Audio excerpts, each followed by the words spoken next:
자, 2024년 내년이죠. 그 갑진년 운세를 이렇게 좀 설명을 좀 할까 합니다. 그래 갑진년은 좀 좋은 일이 있을까? 그렇지 않으면 내가 어떻게 처신을 해야 될까? 또 나쁜 일이 있으면 그것을 내가 어떻게 극복해 나갈까? 이렇게 생각할 수 있는 것이 그 운세라고 그러죠. 그래서 갑진년 운세를 설명을 좀 할까 합니다. 근데 갑진년 운세를 알기 위해서는 먼저 자기가 어떤 일주를 가지고 있는가를 알아야 되거든요. 그래서 플레이스토어에서 만세력에서 그 생년을 치면은 자기가 태어난 그 오행을 알 수가 있습니다. 그 오행을 기준으로 해서 미래를 예단을 하는 거거든요. 그래서 오행이 만약에 임수와 개수일 경우에 개수일주라고 그러죠. 오행이 임수와 개수일 경우에 갑진년을 어떤 운명이 닥치고 있을까? 또 어떤 운명의 흐름이 있기 때문에 내가 어떤 일을 당할까? 어떤 일이 생길까? 이렇게 알아보기로 하겠습니다. 그래서 임계수 일주가 만약에 1, 2월에 태어났다. 그러면은 그 임계수하고 인묘월에 태어나신 분들은 인묘라는 것은 수의 기운을 빨아들이는 그게 수의 기운을 먹고 자라기 때문에 임계수가 기운이 약해질 수밖에 없습니다. 그래서 원사주에 이제 뭐 경금이라든지 또 신유 이 금이 이게 필요하거든요. 금이 필요한데 이것보다는 지금 1, 2월 달에 임계수가 이 사주에 경신금이 있으면 좋은 사주로 볼 수 있는데 그것을 떠나서 금년일수는 이게 인묘에 목이 지나치게 많은데 재작년부터 내가 수가 목의 기운을 설계해버렸다. 그러니까 뺏어가고 있다.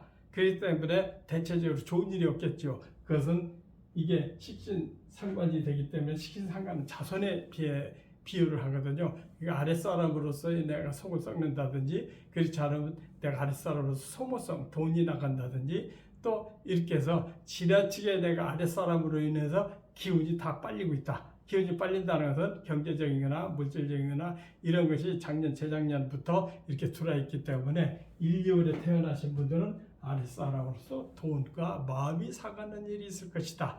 이렇게 표현하면 맞습니다. 그런데 그것이 내년 전반까지 영향이 있거든요. 재작년부터 이렇게 흐름이 왔는데 작년 전반까지 나와 있어서 1, 2월에 태어나신 분들은 후반 가면 다 해소가 된다. 완전히 해소는 된다고 볼 수는 없지만은 그래도 나쁜 일을 저지받을 수가 있다. 그래서 후반부터는 그래도 내 나름대로 이렇게 조금 지낼 수가 있으나 나이 드신 분들은 아플 수가 있다. 몸이 아플 수가. 이게 왜 그러냐면 진술충미라는 것은 이게 관살에 들어가거든요. 관살이라는 것은 몸이 아픈 거거든요. 관살이라는 것은 몸이 아픈 것이기 때문에 나이 드신 분들은 몸이 아플 수가 있다. 그러나 젊은 사람들은 또 일을 많이 해서 장래를 기약할 수 있다. 이게 특징입니다. 그래서 아주 아랫사람들은 속색이었는데 금년 들어서는 몸이 아픈 걸로 이렇게 좀 대신할 수 있고 타고난 대신할 수 있다. 이렇게 표현하면 받겠습니다. 그래서 아랫사람으로 나쁜 것은 끝났으나 몸이 아플 수도 있다. 나이 드신 분은 건강 조심하시고 젊은 사람은 일을 많이 할 수 있고 또 여자분들은 젊은 여자분들은 남자의 유혹이 들어올 수가 있다. 이렇게 보면 맞습니다. 그 다음에 임계수 일주가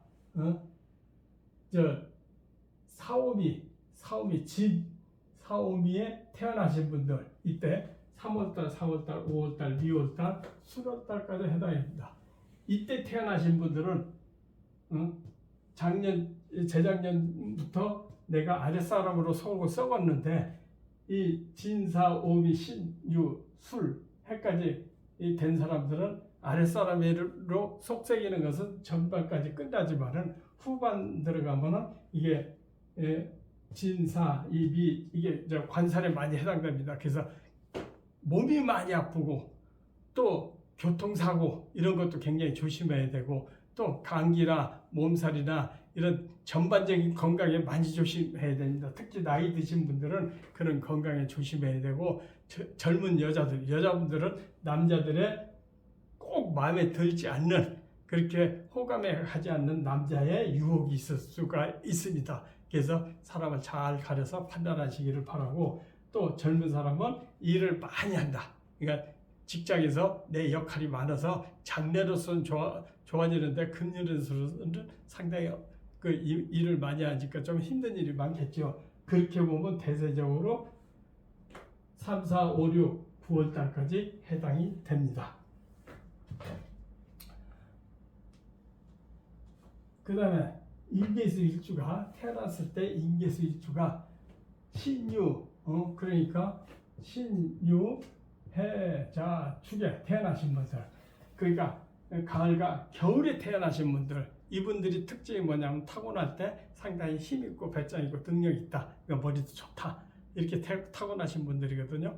그래서 인계수 일주가 7, 8 해자축 이때 태어나신 분들은 상당히 자신만만한 사람들이 많습니다. 그러나 겉으로는 점잖고 침착하고 그렇습니다. 그런데 인계수 일주가 7, 8월 달에 해자축에 태어나신 분들은 재작년부터 그래도 상당히 내가 모든 상황에서 아랫사람 특히 여러 가지 아랫사람이나 이런 걸로서 경사가 많이 있었을 것이다. 그렇게 볼 수가 있습니다. 젊은 사람들은 뭐 아랫사람보다는 내가 사회생활을 하는데 아주 즐겁고 행복하다. 그러니까 내가 자신만만하고 뭐든지 상당히 진취적인 그런 발전이 있었다. 이렇게 볼 수가 있는데 그 발전적이고 진취적인 것이 목의 그 간목까지 내년 전반까지 그러니까 2024년까지 연결이 됩니다. 그러니까 아랫사람으로서 기쁨, 아랫사람으로서 발전, 또 장래에 기약할 수 있는 그런 조건이 내년까지 유지가 된다. 전반적으로. 그리고 또 그 전반적으로 이어된 것이 후반에는 결과로 이어진다.